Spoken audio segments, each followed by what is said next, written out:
GIT की smart class में आप सभी का स्वागत है। और अकाउंटिंग की इस क्लास में आज हम पढ़ने वाले हैं इंट्रा स्टेट आउटवार्ड सप्लाई के बारे में। देखिए हेडिंग जो दिया है इसमें थोड़ा सा गलती लिखा हुआ है, इसको सुधार कर लीजिएगा। इंट्रा स्टेट आउटवार्ड सप्लाई, जिसको हम लोकल सेल के नाम से जानते हैं, इसको बना लीजिएगा। इंट्रा स्टेट आउटवार्ड सप्लाई, जिसको हम लोकल सेल के नाम से जानते हैं। तो जैसे कि इसमें क्या बताया जा रहा है, कह रहा है कि जब हम अपने स्टेट के अंदर किसी कस्टमर या डीलर को गुड्स सर्विस सप्लाई करते हैं तो यह सप्लाई हमारे लिए इंट्रा स्टेट आउटवार्ड सप्लाई कहलाता है। समझ में आ रहा है ना? मैंने इसके पहले भी आपको बताया था कि दो प्रकार से हम गुड्स या सर्विस को सेल करेंगे, एक तो अपने स्टेट के अंदर और एक अपने स्टेट के बाहर। तो अगर अपने स्टेट के अंदर अगर हम सेल करते हैं किसी गुड्स या सर्विस को, तो वैसे ट्रांजेक्शन को रिकॉर्ड करने के लिए आपको इंट्रा स्टेट लोकल सेल का इस्तेमाल करना होगा। समझ में आ रहा है ना? जिसमें आपको क्या लगना होगा, CGST और SGST। यहाँ पे बताया जा रहा है कि जब हम अपने स्टेट के अंदर किसी कस्टमर या डीलर्स को गुड्स सर्विस सप्लाई करते हैं तो यह supply intra state outward supply कहलाती है, और ट्रांजेक्शन को रिकॉर्ड करते समय सेंट्रल टैक्स और स्टेट टैक्स का प्रयोग करते हैं।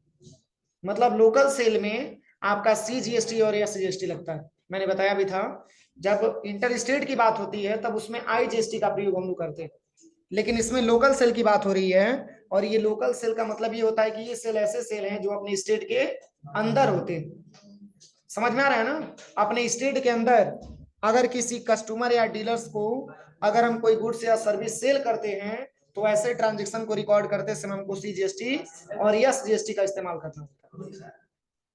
तो जैसे कि एक ट्रांजेक्शन आपका दिया हुआ है, कह रहा है कि एज ऑन 2 अप्रैल 2021, यहाँ पे ध्यान दीजिएगा, कह रहा है कि 2 April 2021 sold following goods to SS computer Gorakhpur by invoice number B2B001। देखिए यहाँ पे बताया जा रहा है कि 2 अप्रैल 2021 को कुछ गुड्स बेचा गया, किससे? SS कंप्यूटर से, जो रहने वाला है कहाँ का? गोरखपुर का रहने वाला है। और इसका इनवॉइस नंबर दिया है B2B001। अब देखिए, अभी मैंने आपको बाउचर सीरीज के अंतर्गत मैंने आपको बताया था कि ट्रांजेक्शन में आपके जो है बाउचर के टाइप दिए गए होते हैं कि किस बाउचर में से ट्रांजेक्शन को रिकॉर्ड करना। तो सामने B2B दिया है, तो B2B का मतलब क्या होता है? Business to business. क्या होता है? बिजनेस टू बिजनेस, यानी कि जो सेल कर रहा है उसका भी GST में रजिस्ट्रेशन है और जो परचेज कर रहा है उसका भी GST में रजिस्ट्रेशन है, दोनों पार्टियों का GST में रजिस्ट्रेशन। तो यहाँ पे दिया है B2B001। तो ये ट्रांजेक्शन को हम B2B में सॉल्व करेंगे और सेल टाइप में हम रखेंगे लोकल सेल। क्या रखेंगे? लोकल सेल हम रखेंगे। कैसे करना होगा ये ट्रांजेक्शन को? तो पहले ये समझिए कि कौन कौन सा आइटम कितने रुपए में परचेज किया जा रहा है। तो यहाँ पे बताया जा रहा है कि बीजी सॉफ्टवेयर परचेज किया जा रहा है 2 पीस, जिसका पर क्वांटिटी का रेट है 10,500 रुपया, और इसमें 18% GST लग रहा है। ऐसे ही हवाई कंपनी का स्मार्टफोन है जो 1 पीस खरीदा जा रहा है और 1 पीस का रेट लग रहा है 12,500 रुपया, इस पे भी क्या परसेंट GST? 18% GST। आईफोन खरीदा जा रहा है एप्पल कंपनी का, और आईफोन बेचा जा रहा है, और किस कंपनी का है? तो एप्पल कंपनी का, और 2 पीस है और 1 पीस का रेट है 28,500 रुपया, 18% इस पे GST है। ऐसे ही लेनोवो K6 नोट खरीदा जा रहा है, बेचा जा रहा है, और इसका क्वांटिटी है 3 पीस और रेट है कितना रुपया? 8800 रुपया, इस पे भी 18% GST है। और एमआई कंपनी का हेडफोन्स बेचा जा रहा है 3 पीस और प्रत्येक क्वांटिटी का रेट 1500, यानी कि इस पे भी 18% GST है। तो इसको सॉल्व करने के लिए सबसे पहले आप क्या करिएगा, टैली सॉफ्टवेयर ओपन करिएगा। टैली सॉफ्टवेयर ओपन करने के बाद यहाँ पे आपको आना है सबसे पहले यहाँ से बैक, और गेटवे ऑफ टैली पे आने के बाद यहाँ पे आपको आ जाना है बाउचर पे। कहाँ पे आना है? बाउचर पे। तो ये बाय डिफॉल्ट यहाँ पे पेमेंट बाउचर ओपन हुआ है, लेकिन हमको पेमेंट बाउचर में एंट्री नहीं करना है, हमको करना है सेल्स बाउचर में एंट्री। तो बस यहीं पे F8 बटन प्रेस करेंगे। क्या दबाएंगे? F8 button. तो देखिए इसमें 3 ऑप्शन आपका दिया है, सेल्स दिया है, सेल्स B2B दिया है, सेल्स B2C दिया है। तो हमको ट्रांजेक्शन किस बाउचर में रिकॉर्ड करना है? Sales B2B। तो यहीं पे हम डाउन एरो दबा करके सेल्स B2B को सिलेक्शन करेंगे। आप एंटर करेंगे तो यहाँ पूछेगा कि किस प्रकार का है, ये लोकल है कि इंटर स्टेट है, तो गोरखपुर का ही है, तो यहाँ पे हम सेल्स लोकल को सिलेक्शन करेंगे। अब यहाँ पे पूछ रहा है कि बताइए किस पार्टी को आप सेल कर रहे हैं, तो SS कंप्यूटर यहाँ पे सिलेक्शन कर लीजिएगा, SS कंप्यूटर। आप एंटर करेंगे तो इसका पूरा डिटेल आपका दिखा देगा। देखिए कहाँ का रहने वाला, गोरखपुर का रहने वाला है, इसका GST नंबर लिखा ही गया है। और यहाँ पे पूछ रहा है बताइए कौन सा आइटम सेल हो रहा है, तो देखिए मैंने आपको बताया था ऑटो GST के बारे में, मैंने बताया था ना, ऑटो GST का मतलब ये होता है बस केवल आप आइटम वगैरह सब भरते जाएंगे, क्वांटिटी वगैरह, और उसी के माध्यम से ये CGST SGST अपने आप उठाता जाएगा, आपको CGST SGST लिखने की आवश्यकता नहीं। तो जैसे कि यहाँ पे जो पहला ऑप्शन दिया है ये है आपका BG का सॉफ्टवेयर, तो यहाँ पे आप सिलेक्शन करिएगा BG18। BG18 लोकेशन तो नहीं दिया है, चलिए लोकेशन हम वेयर हाउस ले लेते हैं। अब यहाँ पे दे रहा है क्वांटिटी, क्वांटिटी दिया है 10 पीस, रेट कितना दिया है, देखिए इसमें क्वांटिटी के हिसाब से भरेंगे, 2 पीस दिया है ना, क्वांटिटी 2 पीस दिया है, 2 पीस क्वांटिटी हो जाएगा, और रेट है 10,500, 10,500 ही रेट है ना। चलिए अब यहाँ पे एंटर करेंगे तो एक पीस का रेट अगर 10,500 तो 2 पीस का रेट कितना हो जाएगा, 21,000। क्लियर हुआ। फिर यहाँ पे एंटर करेंगे, फिर यहाँ पे दूसरा आइटम पूछ रहा है, फिर इसके अलावा भी दूसरा आइटम भी सेल हो रहा है, ये आपका दिया है हवाई P30 Pro, तो यहाँ पे आपको टाइप करना है हवाई P30 Pro, और इसका भी लोकेशन आप वेयर हाउस दे दीजिएगा, क्वांटिटी 1 पीस दिया है, रेट 12,500। फिर एंटर करिएगा, फिर इसके बाद से तीसरा प्रोडक्ट पूछेगा, तो तीसरा प्रोडक्ट का नाम दिया है आईफोन, तो यहाँ पे आपको बस सिलेक्शन कर लेना है आईफोन, इसका भी वेयर हाउस दे दीजिएगा, क्वांटिटी इसका 2 पीस है, 28,500।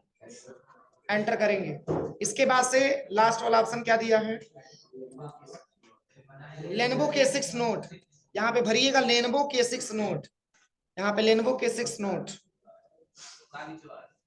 इसमें वेयर हाउस हो जाएगा, इसकी क्वांटिटी 3 पीस दिया है, 8800 रुपए रेट है, यहाँ पे 3 पीस भरना है, और यहाँ पे 8800 ले लेना है, एंटर करना है। अगला लास्ट क्या दिया है, MI सुपर बास हेडफोन्स, और इसका क्वांटिटी 3 पीस दिया है, रेट 1500। देखिए अब इससे फायदा क्या हुआ कि आपको बार बार GST आपको लगाना नहीं पड़ा, ऑटोमेटिक हमने आइटम में GST लगा रखा है, और CGST SGST राउंड अप वगैरह सब अपने आप उठा लेता है।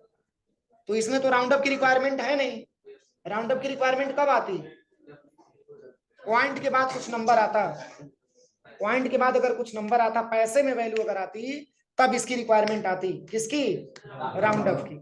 लेकिन अभी राउंड अप की कोई रिक्वायरमेंट नहीं है, तो यहाँ पे CGST SGST मैचिंग करवाइए, सही है कि गलत है, सही है 10,926, बस इसी को कंट्रोल से एक्सेप्ट करा दीजिएगा। यहाँ पे ई वे बिल जनरेशन के लिए पूछेगा, इसको नो कर दीजिएगा, ये सेव हो जाएगा आपका, हो जाएगा।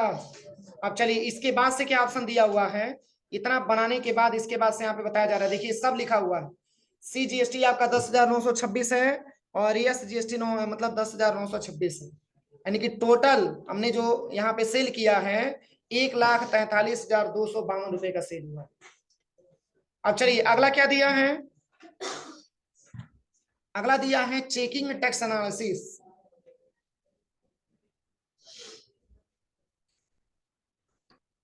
कि to verification item wise of central tax and state tax amount, open tax analysis screen by pressing. मतलब यहाँ पे क्या बताया जा रहा है, अगर आपको आइटम वाइज, अगर आपको CGST और SGST जांच करना हो, जैसा मैंने आपको बताया था कि जब भी आपको आइटम वाइज GST अगर आपको जांच करना होता है, तो इसके लिए यहाँ पे शॉर्टकट की गलत लिखा हुआ है, इसको बना लीजिएगा Alt+A, मोर डिटेल्स के बाद Ctrl+I लिखा है ना, उसको बना लीजिए Alt+A, Alt+A,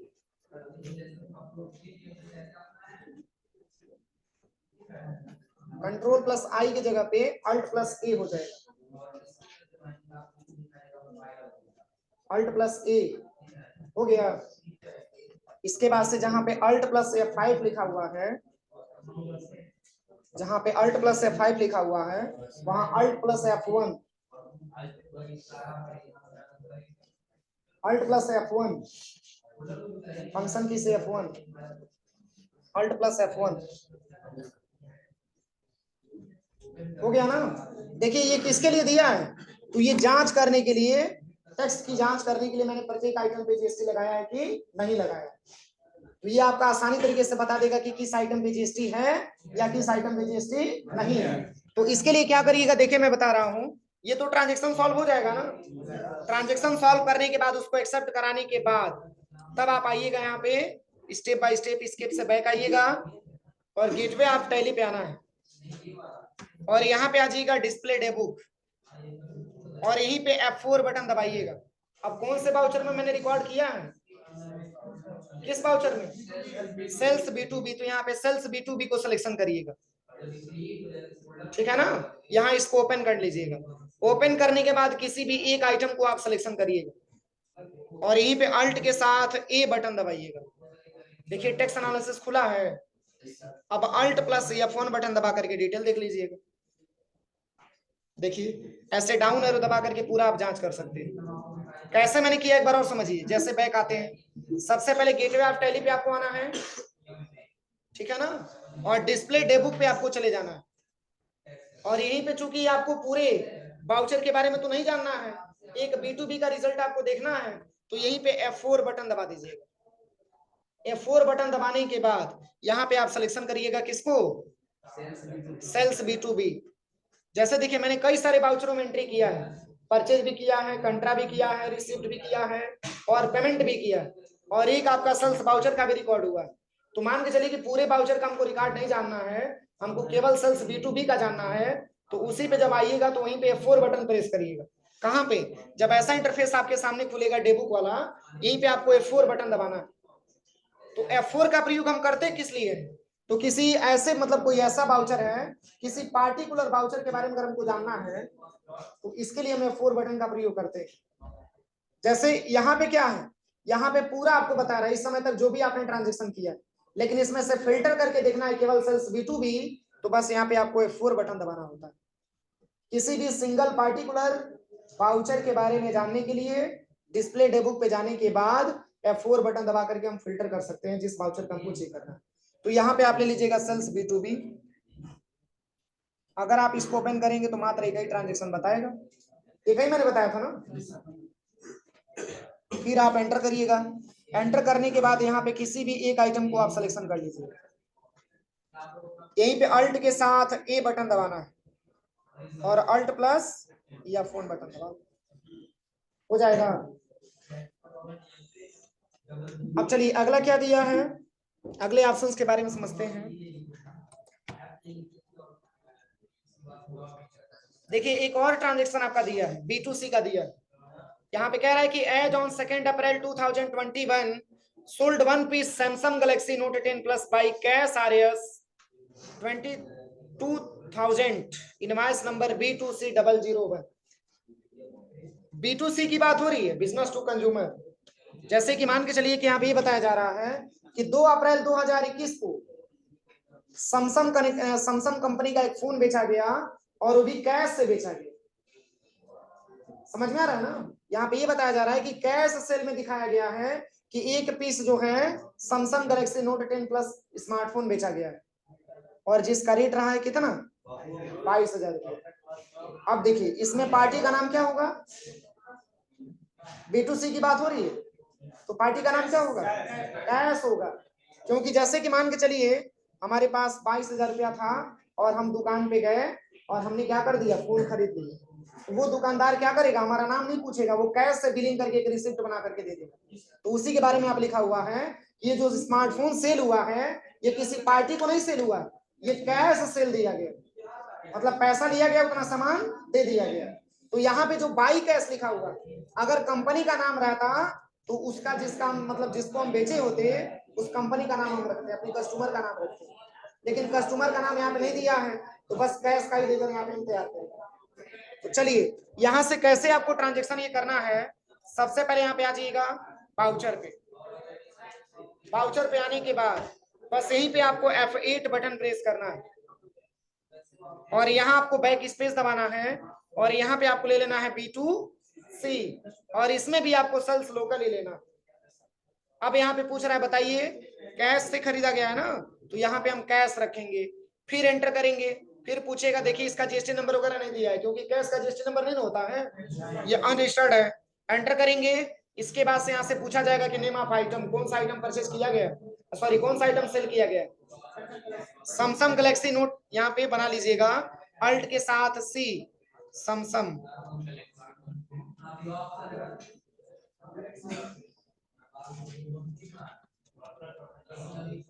Samsung Galaxy Note 10 plus. अब एंटर करेंगे, किसके अंतर्गत आएगा, ये बना हुआ है ऑलरेडी क्या, सैमसंग गैलेक्सी, एक मिनट,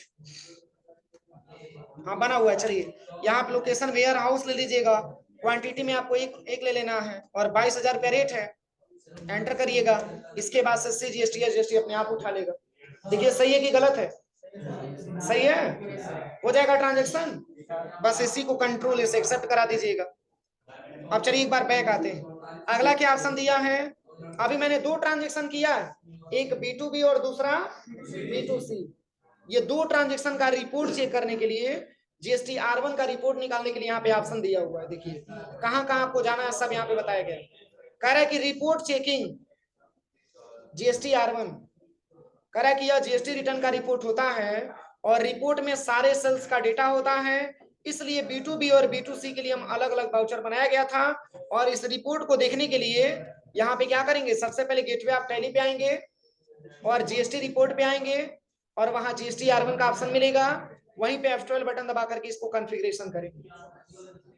देखिए मैंने स्टार्टिंग में आपको बताया था कि B2B और B2C का प्रयोग क्यों किया जाता है, बताया था मैंने ना कि जब भी हम जीएसटी फाइल करते हैं, जीएसटी रिटर्न फाइल करते हैं, तो इससे फायदा ये रहता है कि अगर हमारा B2B का है या B2C का, सारा का सारा हमारा क्या होता है, अलग अलग हो जाता है। जैसे कि B2B में मैंने कई को ट्रांजेक्शन किया, उसका रिकॉर्ड हमको मिल जाता है, और B2C का कितना रिकॉर्ड है वो पूरा का पूरा आसानी तरीके से मिल जाता है। उसी के आधार पे हम जीएसटी रिटर्न भरने का काम करते हैं। तो यहाँ पे ये बताया जा रहा है कि जीएसटी रिपोर्ट आपको चेक करना है, वाउचर के आधार पे आपको जीएसटी रिपोर्ट चेक करना है। और कौन कौन सा वाउचर, तो B2B और B2C, मात्र मैंने दो ही वाउचर की एंट्री किया है।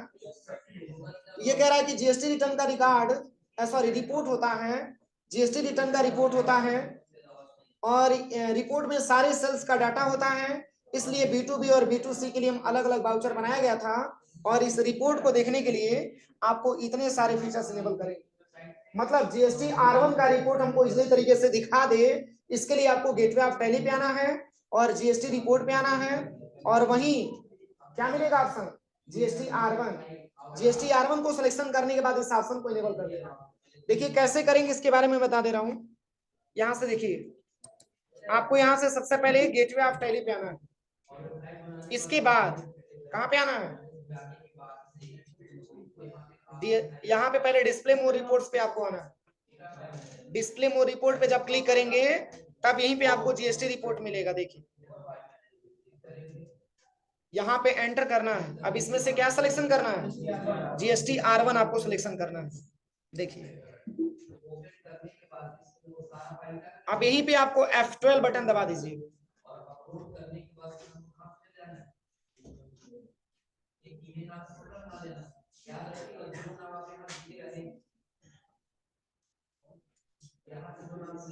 अब देखिए यहाँ पे फॉर्मेट ऑफ रिपोर्ट दिया है, इसी में डिटेल ले लीजिए। अब Ctrl+A से एक्सेप्ट करा लीजिए।